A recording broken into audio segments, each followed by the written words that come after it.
Items regular board meeting. I'd like to call this meeting to order. May I have a roll call, please? Lisa Silver. Trace Walker. Here. Carolyn Renata. Luis Contreras. Present. Mark Mariak. Here. Ted Del Duca. Here. Quorum is established. Great. We stand for the Pledge of Allegiance. I pledge allegiance to the flag of the United States of America and to the republic for which it stands, one nation, under God, indivisible, with liberty and justice for all. Thank you. I'd like to read our mission out loud and our vision. Our mission is to develop productive members of society. Our vision is helping all students achieve their full potential in a caring, supportive, and personalized environment. Great. Before you have tonight's agenda, I need a motion to approve tonight's agenda as before you. So moved. A second. Second. Second. Great. Call for that vote. All right. Get that. Trace Walker. Yay. Luis Contreras. Aye. Mark Mariak. Aye. Ted Del Duca. Aye. Motion is carried. Next up, we have good news. Where's Cameron? Is he here? There he is. I'm here, sir. Can you guys hear me okay? Yeah, how you doing? I'm good. How are you? We're good. What do you got for us? Well, I just clicked off my thing. Give me 1 second. Forgive me. Cool. Well, yeah, Ted, Jill, members of the board, and friends in attendance today, thanks for having me here to present some good things. My name's Cameron McLaughlin, and I'm the proud principal of the Northeastern region. Every student has persistence and passion and perseverance. And sometimes they just need some extra support, a heap of patience, and a second chance to find that within themselves. I think our Over 21 program is probably one of the most powerful things we do at Goal. It's filled with amazing success stories, and one of the reasons why I love my job the most. We get to help kids when they are ready, often when they don't know when they're ready, and sometimes when they aren't quite ready. But they always come back to us because they know that we care, and they know that we're here to help. So this summer, I kept getting this call from this number, always outside of hours, on weekends when I was at gymnastics practice with my daughters or out hiking or just doing something. And I never got a voicemail, never got a message as to who it was. And one day I just decided I'm just going to call that number back. And it turns out it was a number of a halfway house in Sterling. The person calling was a student who went MIA on us 2 years ago and wanted to see if he could come back to school. He's 24. He experienced some major challenges and was grasping for anything he could do that would better his life. And after collaborating with him and other partners, we were able to graduate him this last month. And it was just by happenstance that I was able to be in Sterling when he came out of his testing room from his finals work keys test. And we were able to be there when we told him he graduated and he passed the test. And it just sends shivers down my back because it is a long road for many of our students to get to that point. Sometimes it can take years and years of work on Gold staff's part. But he ended up doing the work. He ended up graduating. He worked hard. He doubled down, and he did everything he could to graduate. And it just reminds me that sometimes we all need just that extra support. Sometimes we all need that extra patience and a second chance to prove ourselves. And sometimes we just need time so we can find our own persistence and our own passion and our own perseverance. And guys, that's what we do every day at Goal. And I couldn't be more proud to be a part of this team in this school and the people that we work with and all the amazing students that we have. So I wanted to share just a quick story. I know I've shared with the board before on other Over 21 program success stories, but it is such a cool thing. And we're going to continue to do that tomorrow and every day that follows after this. So team, thanks for having me. If you ever need anything from the Northeastern Region Principal, you know where to find me. Thanks for having me. If you have questions, reach out, be safe, make good choices. Thanks, guys. Cool. Great story. Yeah. Cameron, thank you. Thanks for sharing that story with us. Except we have a strategic plan update. Yes, sir. Thank you, Mr. President. Thank you, Board. It's always hard. It's always hard to follow up good things from a region like that, so we're going to do our best. My name is Ramon Arriaga, the Student Support Service Director here, and I want to talk about we're in pillar 3 in our strategic plan, and in that our goal 3. We have 3 pillars in that. Number 2, specifically, we're going to talk about today is our social emotional learning, by how our students show growth in social emotional learning, and it's big thanks to the board here of approving and allowing us to purchase the Panorama curriculum that helps our students get measured and show growth socio-emotionally, which is very hard. It's not like a reading score or a math score where they can take a test and show you pre and post, but Panorama is the closest thing to that. And we have an amazing team of social workers who coordinate classes and measure those and instruct our staff with those. And I'm going to introduce Miss Anna Nava. She's our coordinator of social work.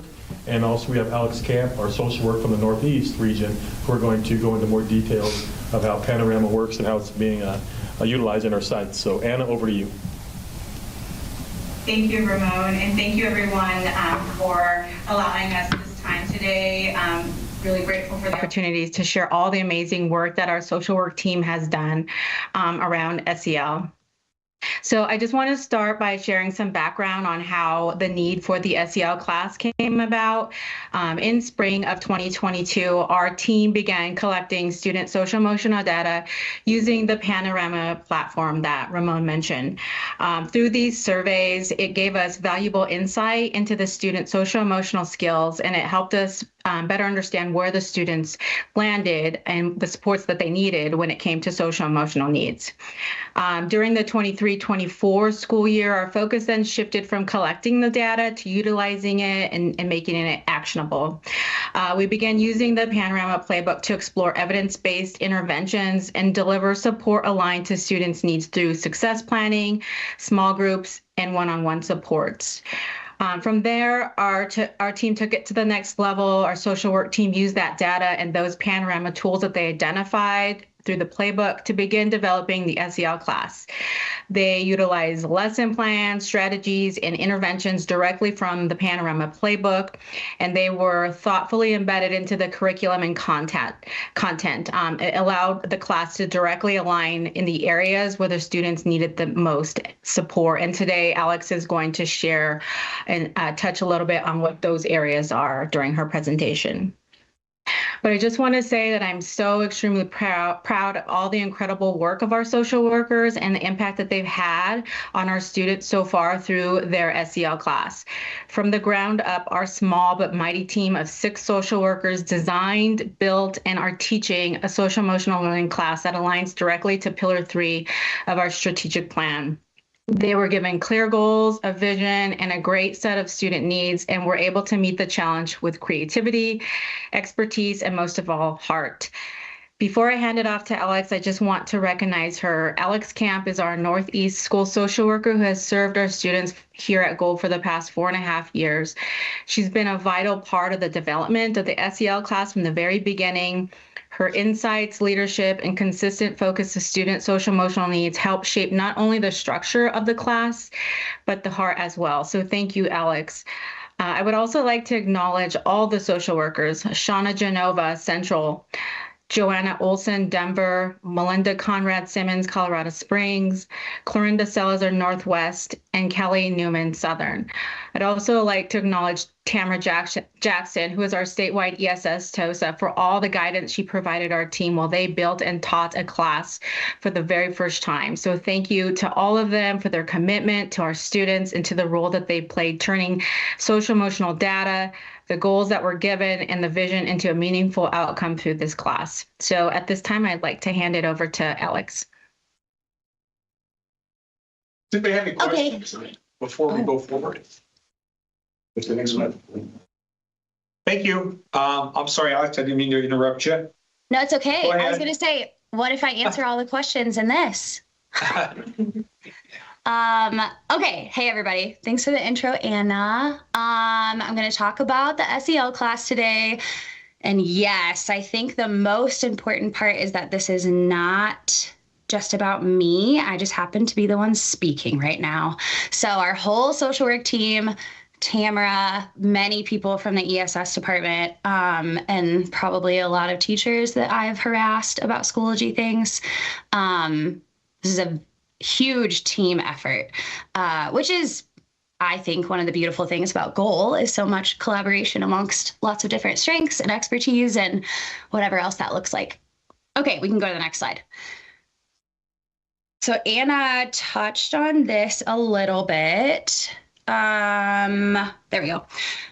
Why we're doing the SEL class. So obviously we have social emotional learning as a priority at Goal. It's a whole pillar, which I love. And then through Panorama, we've been able to put some numbers to how significant these social emotional needs are, which is incredible. As a social worker, I live in a job that is very gray. There's not a lot of like, this is exactly what the need is. Okay, we've met the need. It is all just very gray. So to have a platform where we can see these are the students, this is how they scored in these 4 different areas, and also to give us some ideas of how to increase that score, that's a huge deal for our whole department, I think. So in this table, this just shows the percentage of students who self-assessed that they have this skill. So emotional regulation, growth mindset, self-management, and supportive relationships. So you can see there's been some growth, but also in most of these areas, there is a huge number of students that we still want to serve and want to build these skills. So our basic need is teaching these relevant skills.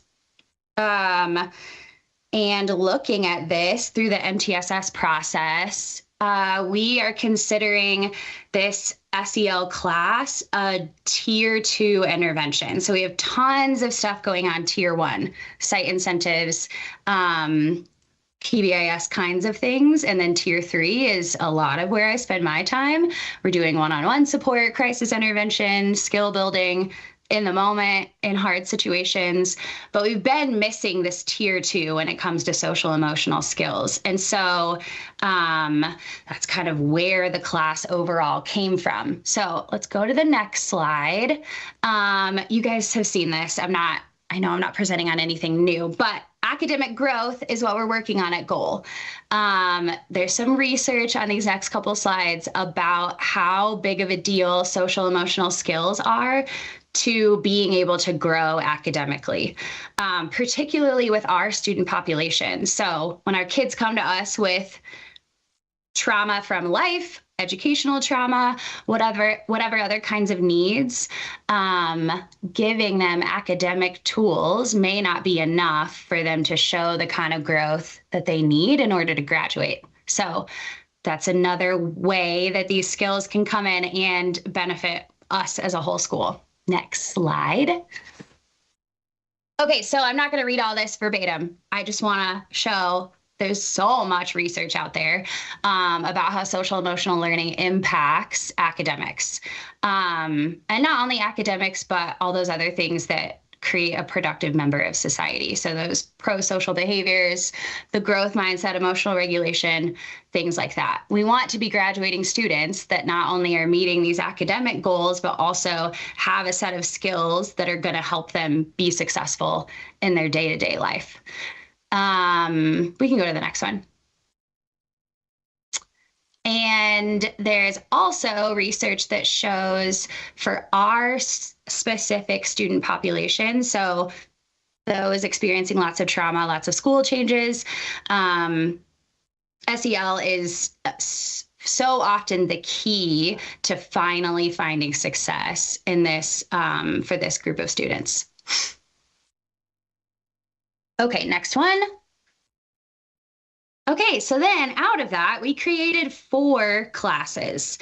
If you know anything about SEL, you've probably heard of CASEL. This is the big 5 things that CASEL is saying every high schooler needs to graduate with these skills: self-awareness, self-management, responsible decision-making, relationship skills, and social awareness. So we took those 5 things and turned it into 4 classes. We combined self-awareness and self-management into one. And then we also looked at those 4 different Panorama areas that we've been surveying and kind of try to decide like what are the specific skills from Panorama that we can be teaching within each course. So just overall, having 4 different social emotional learning classes that is available for pretty much any student is a very unique thing. And it is something that I think can make us stand out as a school, because this is a lot of what's missing in K through 12, probably schools, is building kind of these life skills that are going to help them. So the fact that we're doing this at all, and then also having 4 of them is a pretty big deal. Let's go to the next one. Oh, and they get credit for it, which is great. So we have these classes built and they can earn elective credit, which is incredible. I wanted to give just a couple of like samples of assignments that we've done in case anybody has some curiosity. So this one is what we've titled a self-awareness quiz. So generally what we try to do is put in a lot of like psychoeducation kind of stuff around these skills and then give them a way to apply it. So they're kind of getting both sides of learning in that. So in this assignment, they answer these 3 questions about themselves. So the words to describe themselves, best quality, something you need to work on. And then they find someone in their life that they trust and they feel like knows them well and ask them those questions about themselves. And then they compare the answers. Probably pretty obvious to us that that's going to probably increase self-awareness because it could be things that they're unsure about. To finish this particular unit, they then need to do a reflection piece where they compare the answers and they just process, like, what did I learn and why is this important? So if we go to the next slide, you can just see some of the sample answers. And I left them in all their misspelled glory, just so you don't think I made them up. And I won't read all of these, but I just wanted you guys to be able to see that there is some good reflection happening in the class and the students are seeing how this impacts their day-to-day life.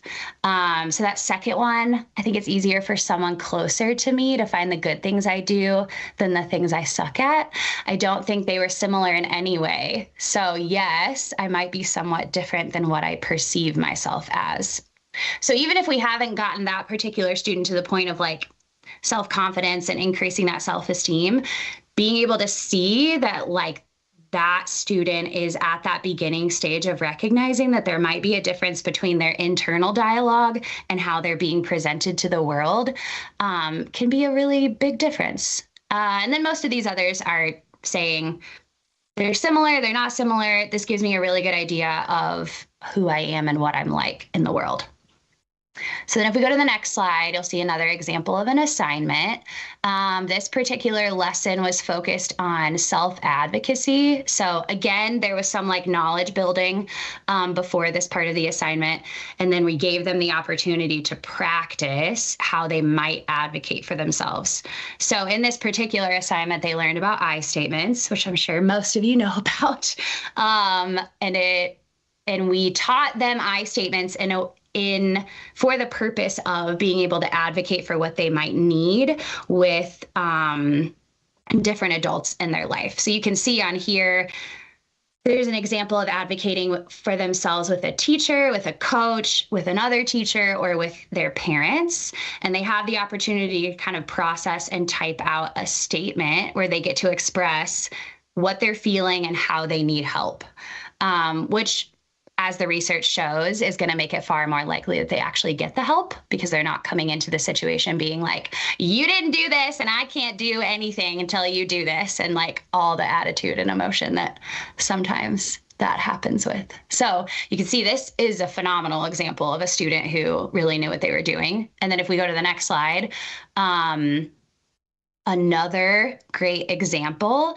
And I think I'm just always impressed by the students, once they like learn a concept and then slow themselves down enough to kind of process what would I do in this situation and how could I respond, we get really incredible answers. We're not picking all the like straight A students. These are students that struggle and may not be doing well in other classes. And they just, everything they submit is so wonderful, which continues to shock me.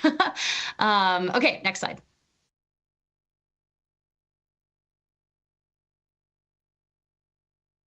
The last little assignment part I wanted to share is just a couple of discussion posts. So historically, students do not love discussion posts. We decided to include them because we had some in the pilot course and got shockingly good feedback about the students wanting them and enjoying engaging in them, which was so nice to hear. So I wanted to give some examples of this because in these discussion posts, the students are having the opportunity to be around other students. They're practicing some social skills and just having some of that connectedness with peers that can be difficult to find in an online setting, particularly if they're not, coming to site on a regular basis.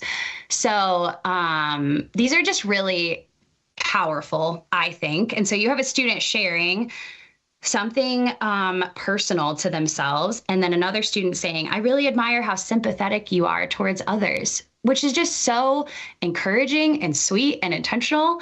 And then if we go to the next one, you can see sometimes we get lots of different responses, but a student decided to tell the group within a discussion post of a discussion post that he is about to become a dad.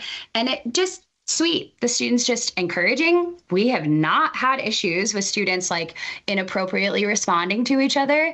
I don't know. My guess, making a big guess, would be that the content kind of creates this sense of safety and like wanting to be positive and uplifting. And so all of the interactions have just been as wonderful as you can see. And then if we go to the last one, this last example of the discussion post is just, I don't know, this one is pretty typical for what we see. So the student says something unique about me that helps make our class community special is that I'm a very understanding person and I give good advice. And there's students on there just being affirming. They're saying, that's very awesome. That's so cool. Those are great, helpful traits to have. And this is a good one. And even if they don't go back and forth, just that original student being able to come back and see my peers think something positive about me can be such a game changer. Okay, next slide. Okay, so data for anybody who needs numbers. This is just a quick snippet of passer rating stuff. We have a ton more if you'd like more information, but from just this school year, our like overall passer rating was 75.5% for quarter one and 72.8% for quarter two. So not only are we offering, I think, a set of incredible classes, the students are engaging and doing well, which feels significant. So many of our students, as you all know, struggle in their classes. They struggle to feel confident and feel like they're going to be able to succeed. And so having this class of life skills, essentially, that then they're able to earn a credit from and get a lot of times a pretty good grade in, has been such a big deal. And I've had a few students specifically in my section that have said, oh my gosh, I've never gotten an A in a class ever. And they have an A because they're engaged with the coursework and they're writing great reflections and showing what they've learned. And so also just giving them a place to feel good about themselves is a cool part of it. Okay, next slide. Okay, so just some success stories.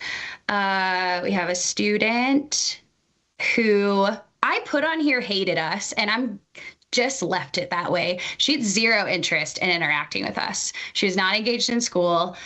I would show up at her apartment with like bells and whistles and Chick-fil-A gift cards and like, let's just throw a party for no reason. And she would be like, no, don't talk to me. We put her in this class partially as like an engagement intervention. We just wanted to see if like a different kind of class, where then I'm like allowed to harass her a little bit more, could engage her.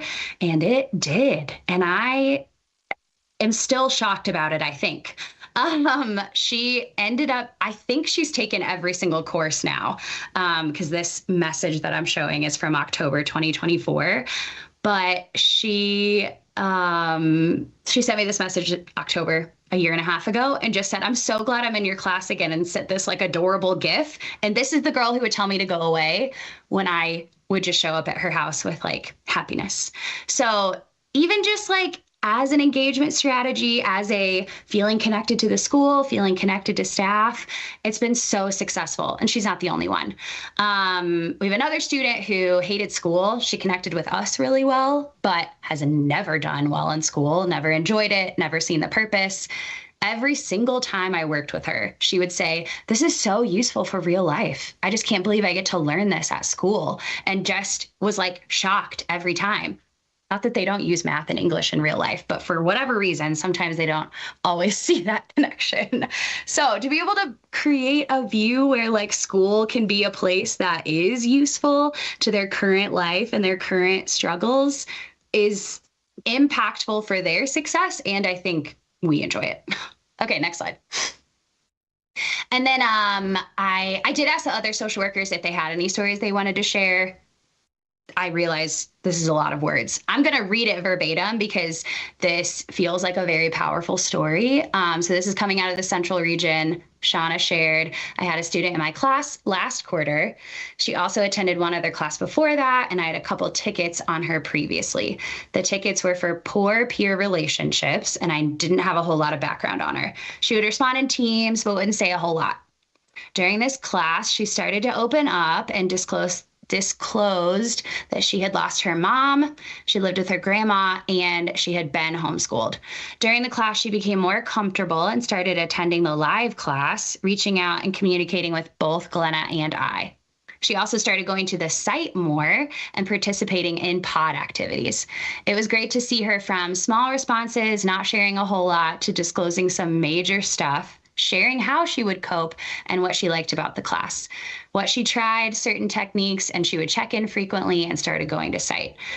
So you can see in this example, like there was a lot of trust built, and that trust expanded from just success in the class into just being connected more to the school overall, which, as we know, is going to lead to academic success overall as well. Okay, next slide. Okay, so where do we go from here? I just am a little future facing. So we all know that we have a need for this. You can see from the Panorama data, like I want far more than 50% of our students to feel like they can regulate their emotions. I certainly want more than 39% to have a growth mindset and be able to believe that they can improve.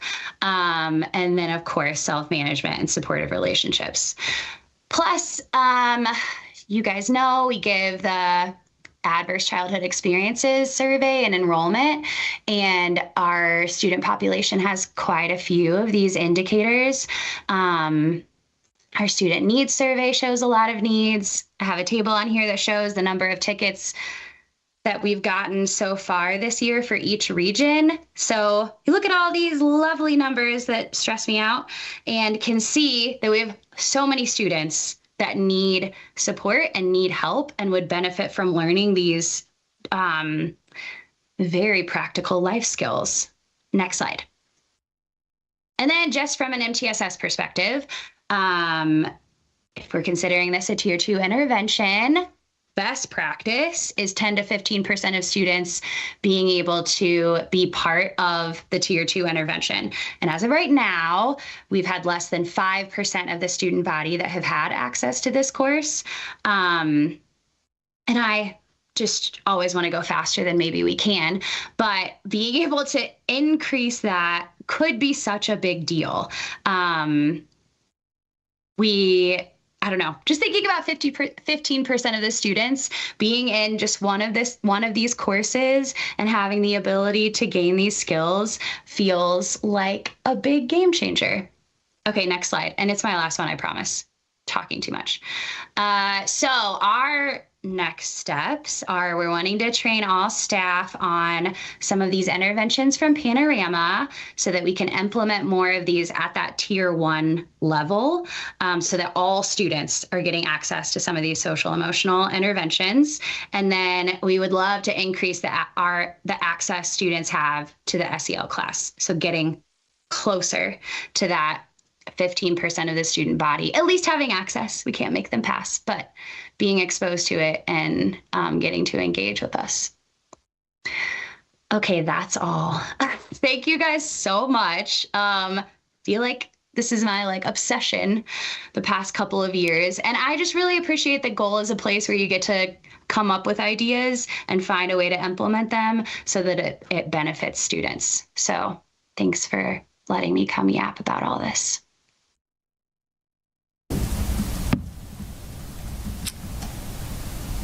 Any questions? I wouldn't know what to ask. Well, again, thank you, Mr. President, board members, for your time. Thanks, Alex and Anna. So the only thing I'm just kind of curious of. Sure, Ramon can because, definitely answer any questions that you have. So we got about 5% that have participated in that. Is I understood that correctly? Okay.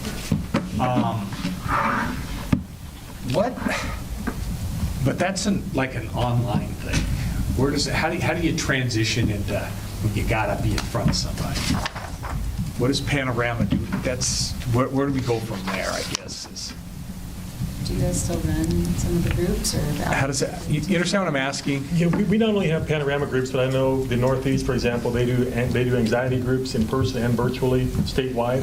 Yeah. So we're trying to get our students to engage in the sites more by offering these courses. And I think that's great, and I don't care if it's 1%. I mean, if we get 1 or whatever, to me it's successful.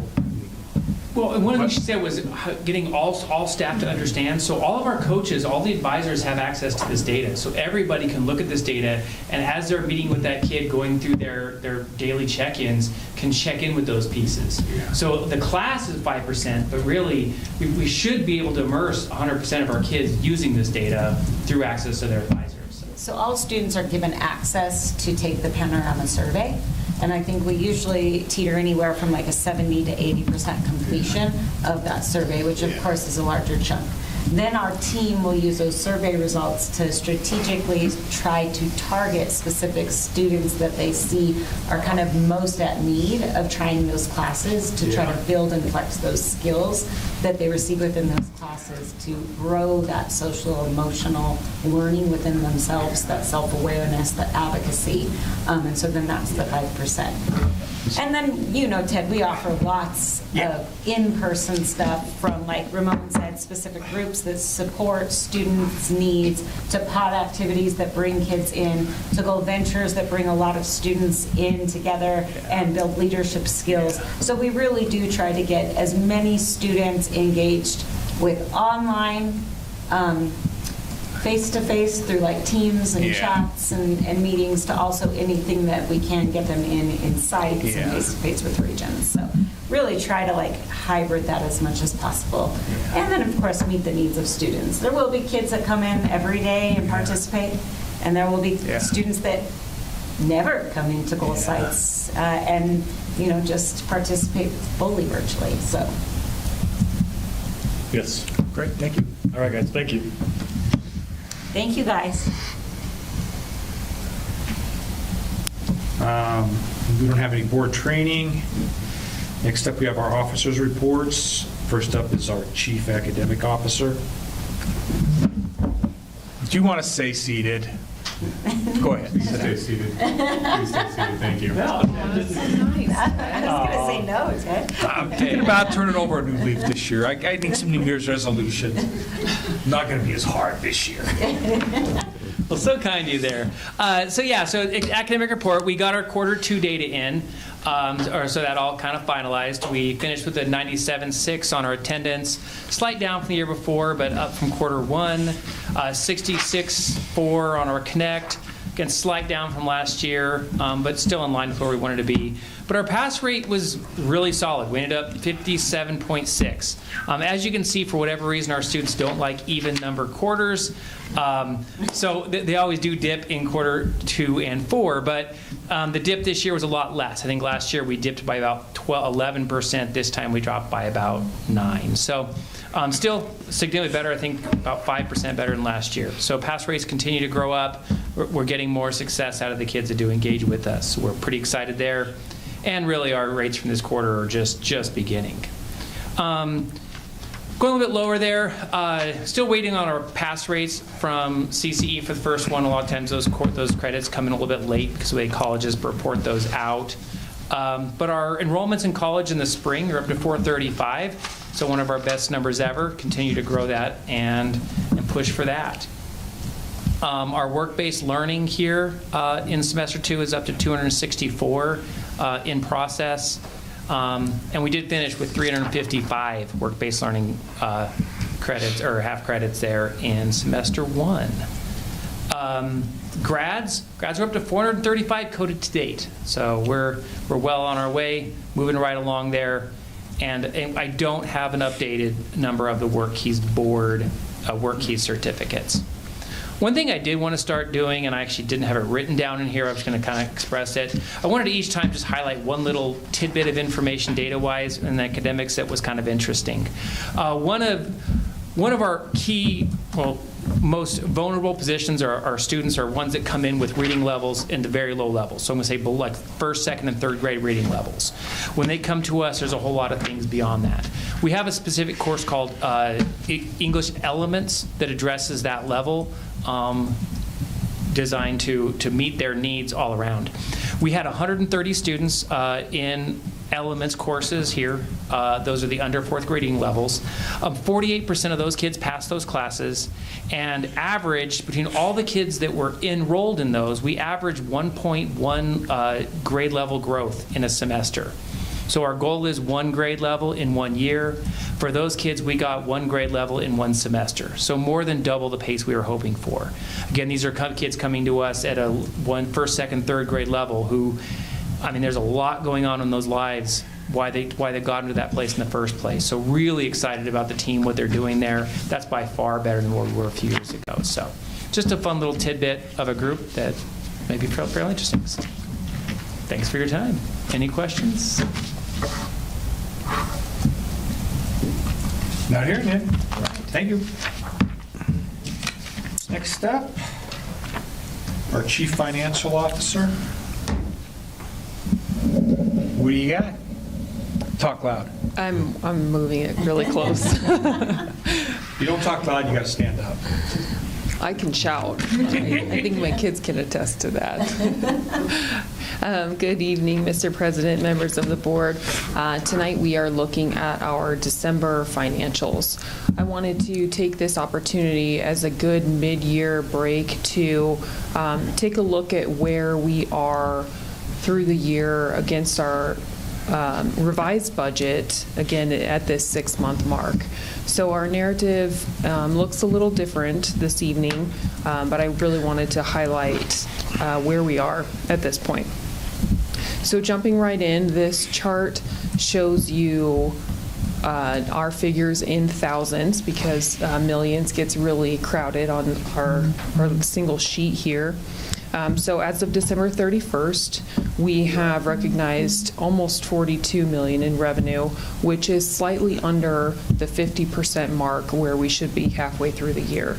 The 2% difference between our actual and budget is about $2.2 million, but this will true up in the next couple months. It's a timing difference for how we were funded for the first half of the year with our PPR versus where we will be in these next couple months. As a reminder, our final funded count came in at 6,983, and we did learn in January that our PPR number is going to be $11,256, and in the revised budget that we just approved last month, it was $11,178. That is a very slight difference, but it will trigger a supplemental budget next month of a little over $500,000 at our 6,983 kiddos.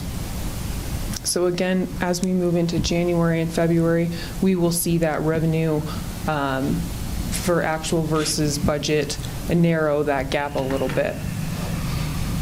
Our total expenditures mid-year are $38.2 million, which is 43% of our revised budget. So we're about 6.7% below where we should be at the midpoint of the year. The personnel variance is the largest because that is our largest expenditure category.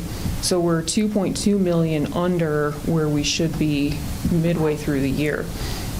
This again is due to vacancies in our personnel, but when we pay for performance here in the next day or two, again, we'll shrink that variance. We did end up with 619 staff eligible for the pay for performance at $2,000 per person. Adding para is a total of a little over 1.5 million. So again, that'll help true up that variance in our personnel costs. Professional services, purchase property service, and other purchase services are still slightly under budget, but those are fairly stable and predictable, and those budget managers are utilizing their funds or have planned to utilize their funds in the next couple months. Property expenditures is probably the largest variance in our mid-year report, 25% underutilization. However, we do know that the timing of our capital projects with our construction and our tech purchases, we will start to see that variance shore up here very quickly as our projects are nearing completion, which Jamie will talk about here in a second. And then our final category, the other expense, this has our contingency fund in it that still has a little over 1.6 for the year that we need to allocate. The result has left us with a positive fund net change of 3.7 in this mid-year point that was December. But again, we will see a lot of that level out in the next couple months. I did throw the KPIs down here at the bottom of this. We still have 144 days cash on hand. That is our actual expenditures, or our budgeted expenditures, excuse me, and our unrestricted cash. Our personnel cost to total expenditures is staying under 70%. We're at 67% right now, which is pretty healthy. But again, we have fairly significant vacancies, or we're maintaining vacancies. And our expenditure efficiency ratio, which is measuring how we are spending our money versus how we have budgeted our funds, is at 86%. So that ratio with 100% means we are spending every penny of what we budget, where 0 is we are wildly off track and our budget is either very inaccurate or something is very terribly wrong. So 86% I feel is a good figure, and again, that'll trend up a little bit as we true up our personnel costs with the pay for performance and continue to pay for some of the things that we have slated in our capital spending in the next couple months. The other items in our packet that I have for you tonight that I don't intend to cover are the traditional balance sheet. I've also included the trending balance sheet that shows our balance sheet for September, October, November, and December, as well as our December statement of change in fund balance that highlights that in the month of December we had a positive net change in fund balance of $496,000. And then the standard year-over-year reports. I'm sorry, Jerry, you don't have to display those. I'm just running through what's in the packet. and the condensed trend. I would love any questions or any feedback on any format things as we kind of figure out what works best for our finance team in presenting this information to the board members and the stakeholders here. So that the net change in fund balance is almost 500,000, right? For the month of December, for Correct. for the year to date is 3.7. Do we need to adjust any of our reserves or anything based on the new budget, new students? I know you have that 144 days, what was it? Cash. Yeah, cash on hand. So we definitely will take a look at that when we get through the rest of these capital projects. We have a fairly significant spending plan for the remainder of the year with the tech and all of our capital projects, the leasehold improvements, things like that. And I do believe our fund balance policy is up for revision in a couple months, and that board policy, yes.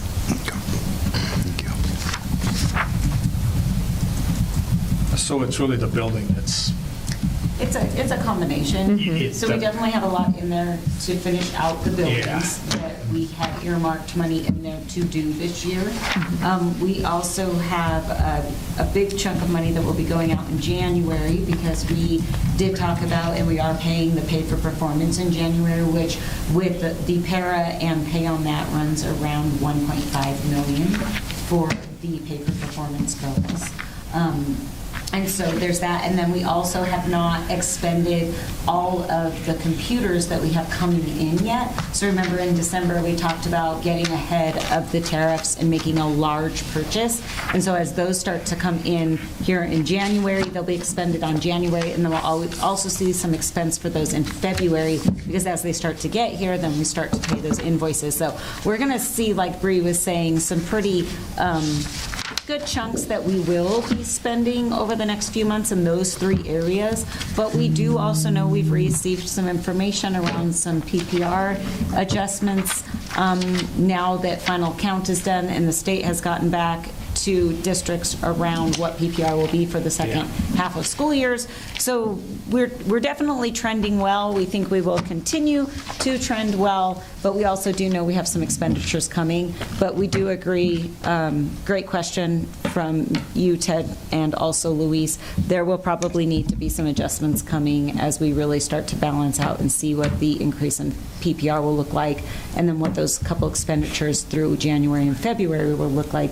So we will be keeping an eye on that budget, and we've even talked about needing to do some supplemental budget to come in February. These are kind of, to be honest about it, these are kind of uncharted territories for us to be spending that with the capital stuff. Yeah, absolutely, and all that. absolutely. So it's just, it feels, we're all confident 100% in it, but it's got a different feel to it right now. It does. Yes. You know what I mean? Does that make sense? I also want to point out that the budget does include a $4 million spending of the reserve.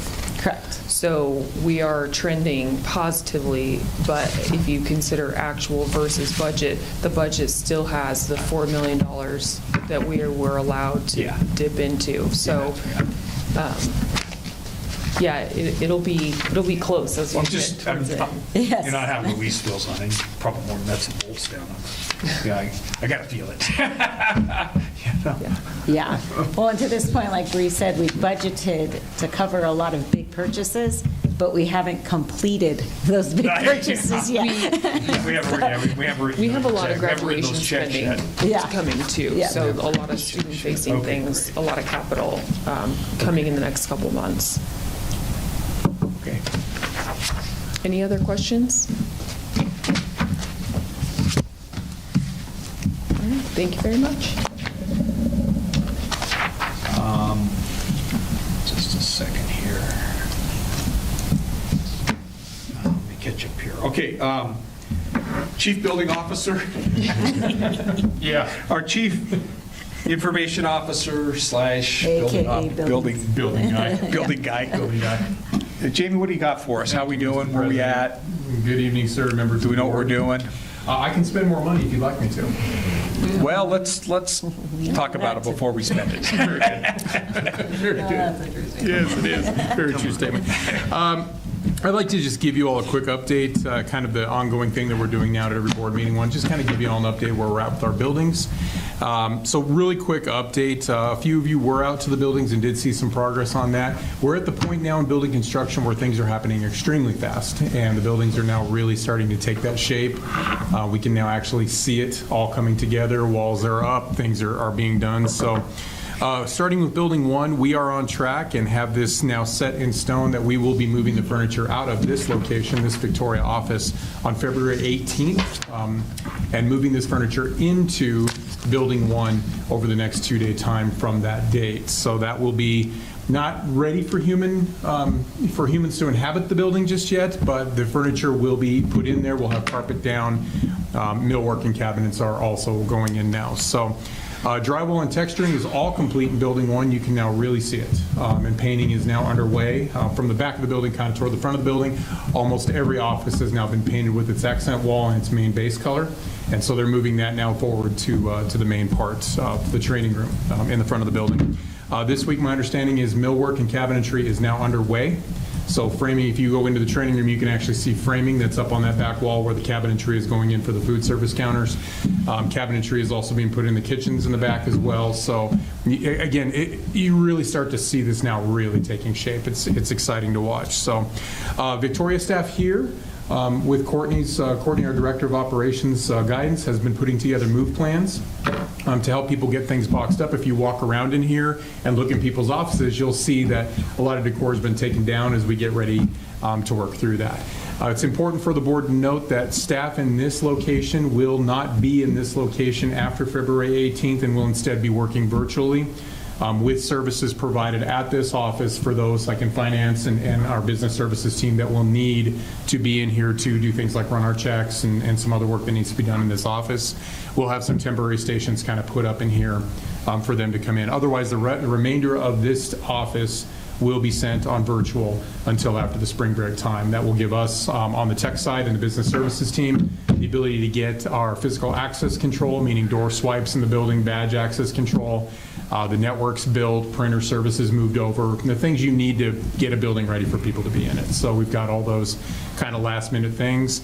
The week right after spring break, that Monday we return, people will be returning to work in building 1, and this location will continue to be spun down through the end of our lease June 30th of this year. So we are very close on building 1, extremely close. Building 2, if you visit inside building 2, you will see all the frame is up for the new offices in there. A lot of quick work going on in building 2. Electrical, HVAC, and cabling is also underway fully in building 2. You can see the new duct work that's being put in there. You can also see where the new electrical runs are being done. That building is on track for an occupancy and a move around the mid-April timeframe, as it has been really since the beginning of the project.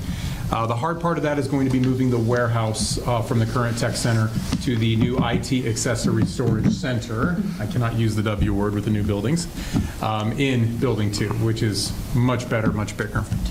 And then thank you, Jill, for helping me with this, but we finally have confirmation that the lot lines have been fully rearranged and vacated on between building 1 and building 2, so we can begin construction of the covered walkway and the permitting required for that, as well as the very unusual property lines that were existent on the current property of building 2 itself. They're actually, building 2 is kind of sitting on 2 parcels. Those have also been rearranged, so we now have one contiguous parcel for both complexes, and the vacant lot remains a separate parcel. So thank you for helping with that. That's my reporting, and we always welcome all of you out. Please coordinate with Carrie and or Jill to visit the building at any point you need to. We do have a standing 1 o'clock meeting.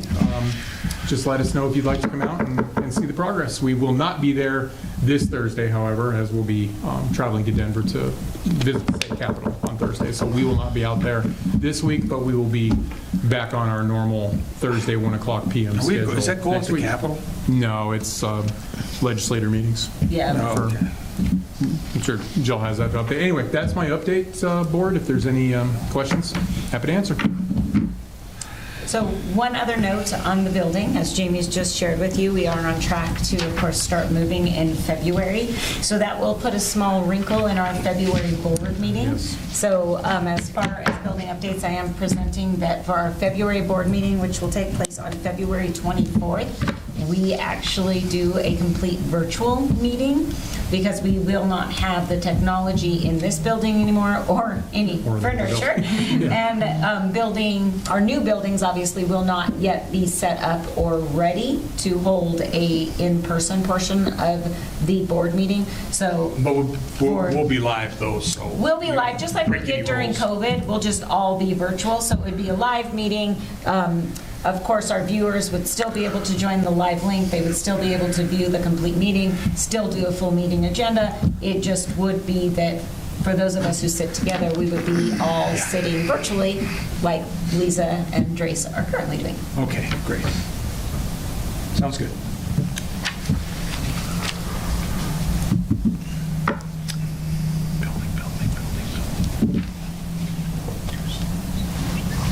Okay, Jill, you're still up. I am still up. All right. So, Jill, our Chief Executive Officer, what do you have for the So board this tonight? evening, Mr. President, I just have a few, of course, happy announcements. So within your board packet, you will find a list of all 12 of our graduation ceremonies that we will be having this graduation season. They do range from Wednesday, May 27th through Friday, May 29th. And all 12 of them take place over 3 very busy days for many of us. So I just wanted to get this information out to the board so that you could start taking a look at those ceremonies, seeing if you will be able to attend any of those ceremonies. And of course, Carrie will be reaching out to you guys over the next few months to figure out who would like to attend what, if you can attend any, and get you on those schedules and agendas, and we'll get that information to our regional principals. So very excited to have the 12 ceremonies. That is a few less ceremonies this year than last year. Many of the regions were able to find some larger venues and condense the number of ceremonies, with the central region being a huge portion of that, with all of Pueblo, Canyon City, and Florence all taking place at the event center here in Pueblo. So that did cut down quite a few ceremonies by condensing. And then Denver condensed into 1 large ceremony versus 3 small ceremonies. So just really being able to condense a few of those to get us to the 12 that we are at. And then, of course, we are leaving that reminder for Quorum on so that you can plan appropriately, and hopefully our board will be able to attend some, if not all, of our forum, which is July 28th through the 29th of 2026 at the Omni Event Center in Broomfield, Colorado. And that is all I have tonight, Mr. President, unless anyone has questions for me specifically for this portion of the agenda.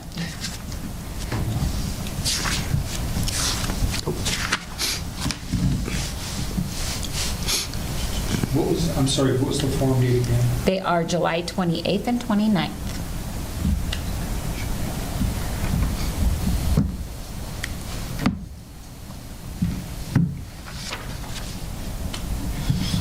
Again, that's the same as our board meeting.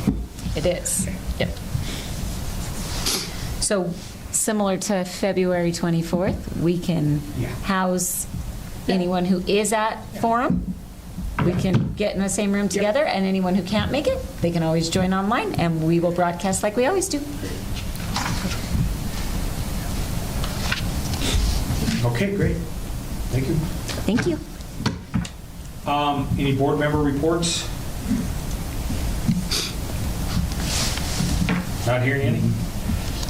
Consent agenda. I'm going to need a motion to approve and hopefully a second to approve the consent agenda, which were the December 16 meeting minutes and the December financials.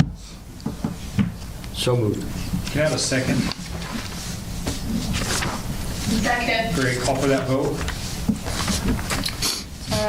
Lisa Silver. Aye. Drace Walker. Aye. Luis Contreras. Aye. Mark Mariak. Aye. Ted Del Duca. Aye. Motion is carried.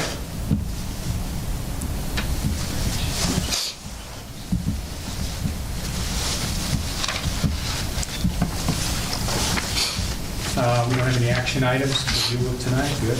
No action tonight, sir. Informational updates. Looks like we have a 26, 27 calendar. I know, it's just crazy to think. Crazy every time that pops up. I know, it is that time of year. So in front of you, Mr. President and members of the board, you do have the 26-27 student calendar. We are not making any changes for 26-27. It will essentially mirror the 25-26 calendar. We have found that this calendar is serving us well as far as our 170 student days, meeting our requirements for number of school days and number of contact hours, along with continuing to maintain our traditional quarter system that we have done for, I believe, almost 10 years now, which works very well for our students. So no major changes. I think just the biggest thing of this calendar is looking at, our first day of school being August 10th. Our last day of school will then fall on May 20th, and really just kind of following what we've been doing now for about the last 5 years, actually. We have not really made any massive calendar changes for our student calendars. So this is just the first reading, and then this will come to vote for February's meeting. But any questions you have for me now, I would welcome them, and then, of course, in February, too. Any questions? Questions on the calendar? Just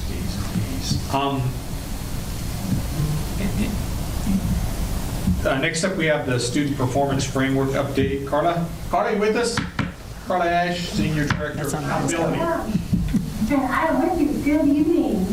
Thanks for having me. So we want to let the board know that there are some changes coming to the SPF, which is the state level benchmark by how the state ranks schools.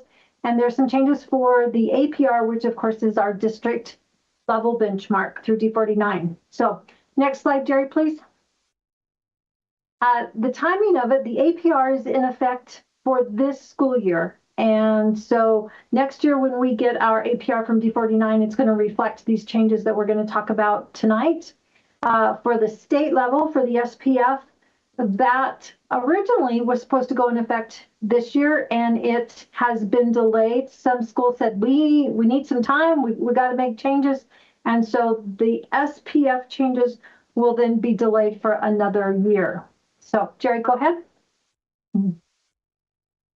We're going to talk about the SPF first, the state measure. We're not going to see any changes on the first page of this, but internally there will be some changes. Same four categories: academic achievement, academic growth, student engagement, and post-secondary workforce readiness. The same weighting. The academic achievement, which is how well did our students do on the state test compared to other AEC students, is 15% of the score. How much did they grow is 35% of the score. The student engagement categories, which is graduation and dropout, is 20%. And then the post-secondary workforce readiness category will remain at 30%. So let's go a little bit deeper and see what changes are. Jerry, next slide, please. The academic achievement, the SAT scores, when the 11th graders took their SAT, that's always been part of the post-secondary workforce readiness category, and it is now going to move to the academic achievement. We don't anticipate that that's going to be a problem because we are compared, how our students do are compared to how other AEC students do, and because we're the largest AEC, we really kind of set the standard for that. So we don't usually worry about our academic achievement. We usually get meets in this category. So not going to be a big major change in that area. Next slide, please. The academic growth.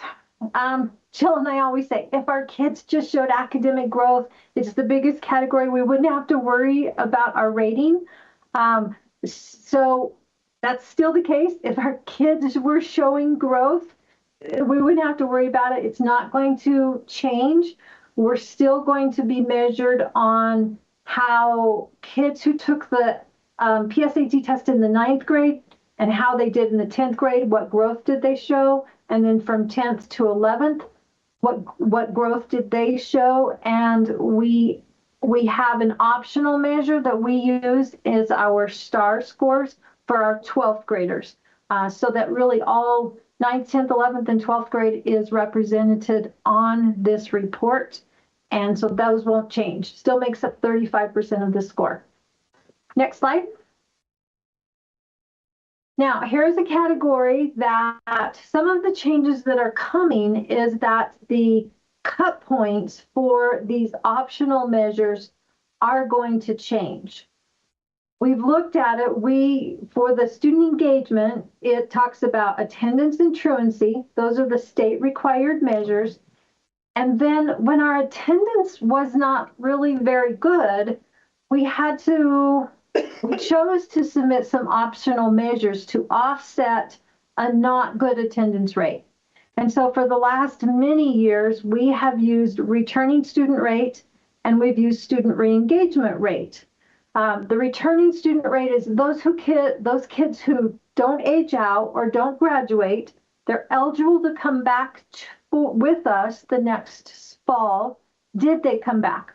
And then our student re-engagement rate is for the students who self-proclaimed to have dropped out before. Did they stay in school or graduate by May 1st of that school year? So it's re-engaging those dropouts. Those are really good, solid measures for us.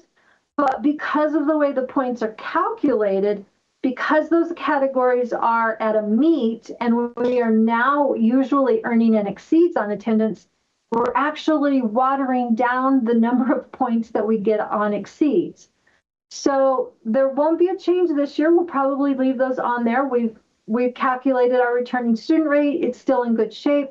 But probably in the next year, we'll drop those optional measures off because our attendance and truancy are really solid and it can stand on its own. And they changed the cut points. And so as you can see, the cut points are going to be ramped up and we may not make those meets categories that we have in the past. So next slide. Now this is the big category. This one is worth 30% of the score. And as you can see, this was our SPF for this year. We had 2 meet categories, which was our SAT scores. And then we had an approaching and a does not meet on the state required measures. Those 2 green categories are going to go away and they're going to go over to the academic achievement category, which is going to leave us with our completion rate, which is very similar to graduation rate, and our dropout rate. So we need something to offset those measures that are not getting an meet standard. We've always used concurrent enrollment, which is our concurrent enrollment passer rating. And we use how many work key certificates are earned, what percentage of kids who take the test earn a work key certificate. So this year, those were great measures for us. They're going to get, they were an exceeds category, and that was really, really great to offset those others. When the cut points change, the concurrent enrollment passer rating cut points was 40%, 60%, and 90%. Those cut points are changing to an 87, a 91, and a 94, which is going to be pretty challenging for us to earn and exceeds when usually not 94% of our concurrent enrollment kids are passing their college classes. We are very proud and happy, and it's amazing that at least 90% of them are passing. So that one's going to be a challenge. We may need to drop that one off of our SPF if it doesn't give us an exceed. The work key certificate is still very strong. We had a 98% last year, so we would anticipate that although the cut points for that also is changing to 84, 90, and 95, we would probably leave that measure on there too. So big changes in that area for us to think about and to plan for, and Jason and his team are working that problem, so working that challenge. Jerry, next slide. So again, workforce post-secondary workforce readiness are our big challenges and what I had just explained. So go ahead, next slide, Jerry. Now we're going to move to the APR, which is our district rating. On the left, we see what the new one's going to look like, and on the right, we see what the old one looked like. The biggest change is that the weights of the categories are changing. So in the past, academic performance category had been 40% of the score, and that's going to move to 60% of our score, and that's going to give us some challenges. The financial performance is going to go from a 20% to 15% of the score. Operation and the governance performance band will go from 40% to 10%. And then there's a new category called the compliance performance band that will be 15%. So let's dive into that one a little bit. Jerry, if you can, next slide, please. So one of the biggest challenges is the academic performance. Of course, it's going to be worth more, and academic is not necessarily our strongest point. In the old APR, if we earned a rating of a performance on our SPF, then we earned the highest amount of points possible on our APR. Well, this year, our SPF was the highest number of points we had ever earned at 66.5.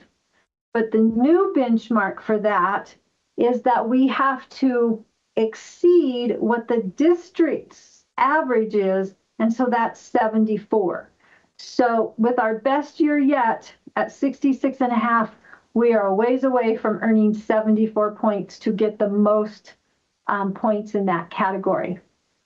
Participation and testing on our state testing is still going to be important.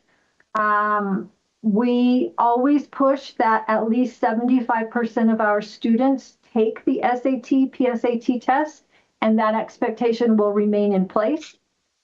And then within the growth category, we really had pushed that our STAR results would have equal weighting with our PSAT, SAT, because the STARs are 12th graders, and we know that the 12th graders make up 50% of our student population, but we weren't quite able to get that, so STAR results will be 20% of that internal category, and PSAT will be 30% of that category. And so the whole category goes, again, from 40 to 60%.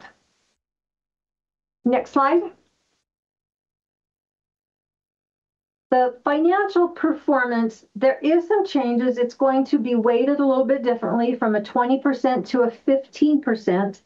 There's a new subcategory within that that says that the school cannot have an audit opinion. And if they do have any adverse findings, it would take 3 years before we can earn the full amount of points. So if we had an adverse finding on our audit, it would take us 3 years to dig out from that being penalized. We've not had an audit opinion of an adverse finding for a long time. We don't anticipate that that's going to be a problem. There was a very specific asset ratio scoring and an unrestricted days cash scoring on that, and those two subcategories have been removed, but it doesn't affect any of our internal budgeting practices.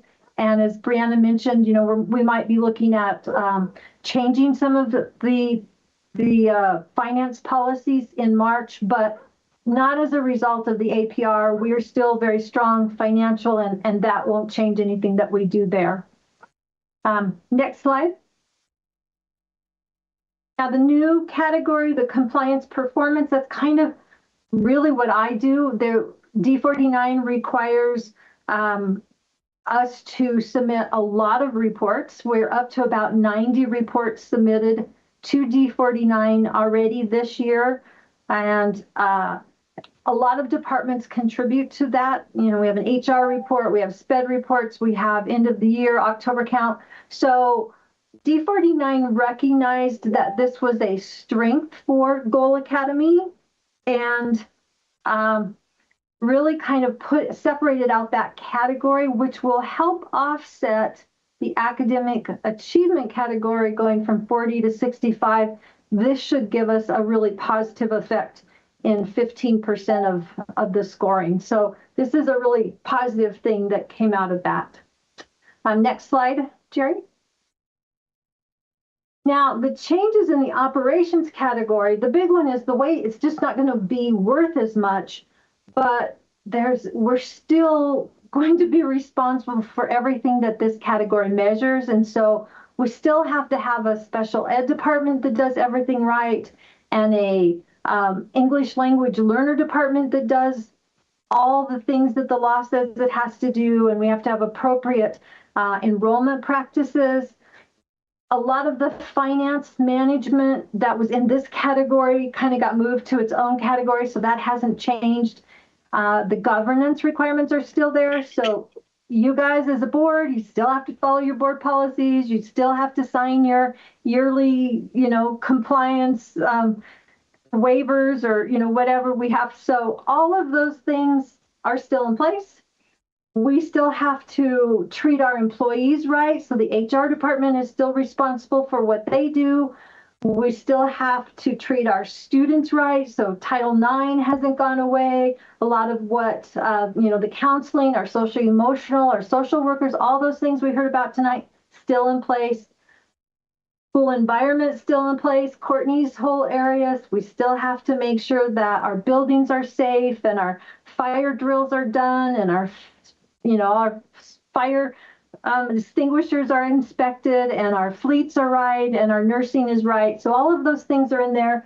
And then just as most of us all have job descriptions that say any other duties as described or as needed, this category also has an additional one that says any additional obligations that the district thinks that should be in place are still in place. So nothing's gone away from the category. It's just not worth as much anymore as far as the scoring. So next slide, Jerry. Some people might want to know why the shift in the APR. And when we first were authorized by D49, they had three three superintendents. They had a superintendent of academics, they had a finance person, and they had an operations person. As their board has changed and people have left, they are now in a more traditional leadership model where Peter Hiltz is the superintendent over all aspects. And as the board has changed, the board has said, we want a higher emphasis on academics. And so that philosophy then has trickled down to charter schools. And so that's why that's what facilitated a lot of the changes in this APR. Next slide, Jerry. So what does it mean for us? We know that Goal has some strengths.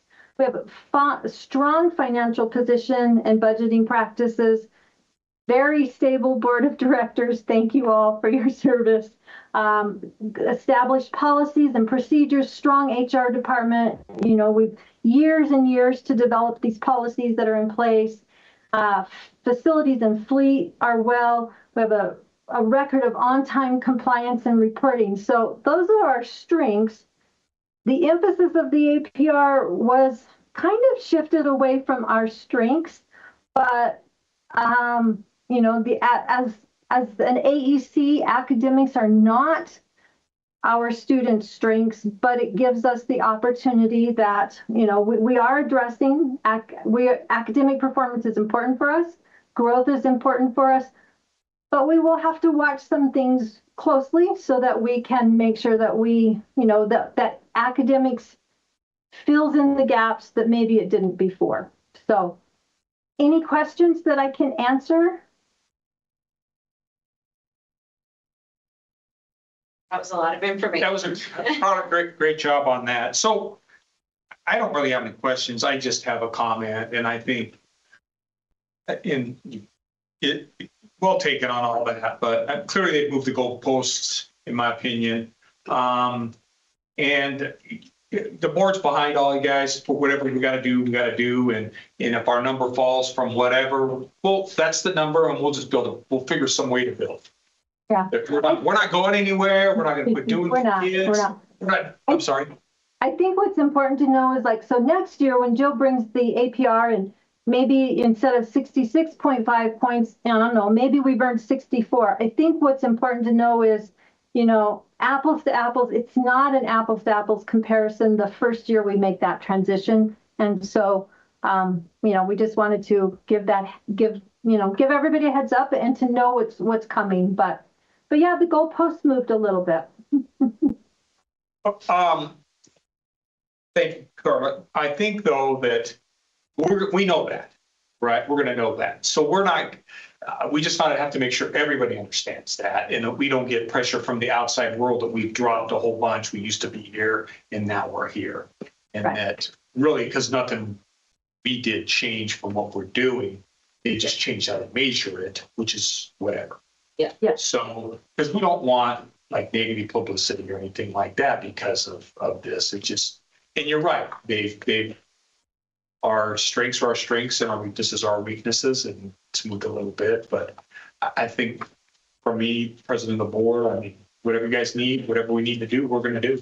Period.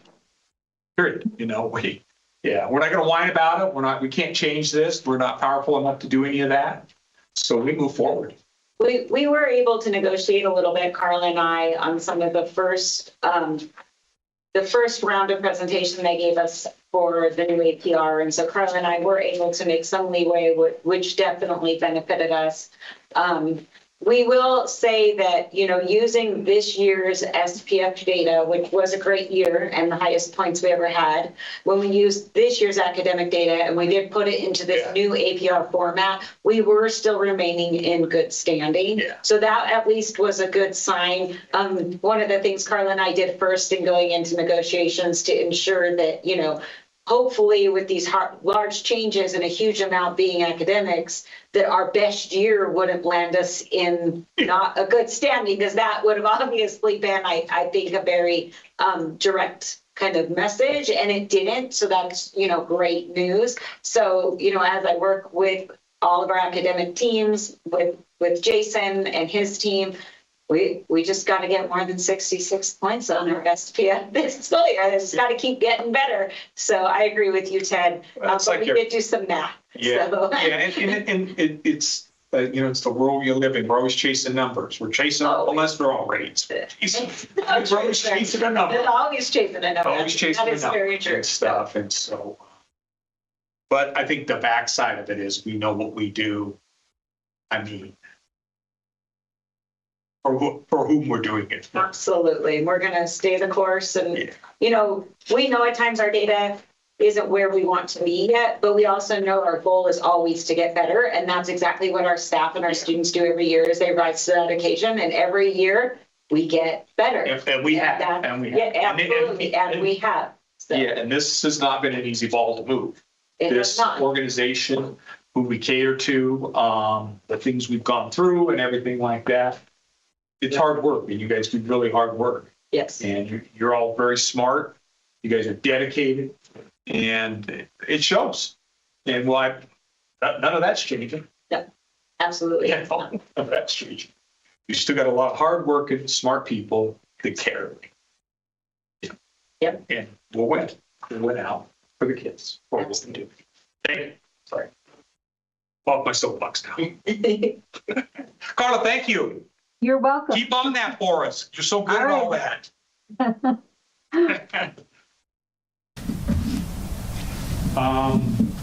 Okay, next up, did anybody sign up for public comment? We don't have anyone signed up. Great. So a little note on here, we are not having a board meeting at the Geraldine Catholic boardroom because we're moving it and all that kind of stuff. We are virtual next week. That's not on me written. Yep, so we will need to definitely reflect that in the board minutes, there will not be a meeting held in this, a physical meeting. We don't have anywhere to go. You are correct, sir. Yep, So it will be virtual. our technology or technical world out there, which is pretty solid for us, and we've done that in the past and yes, all that kind of stuff, so change of pace. We have nothing for executive session? We do not, sir. Sweet. But the next board meeting is at 4:30 virtually, February 24th. That is correct, sir. Okay, make sure I say that out. Let's see. With that being said, this meeting is adjourned.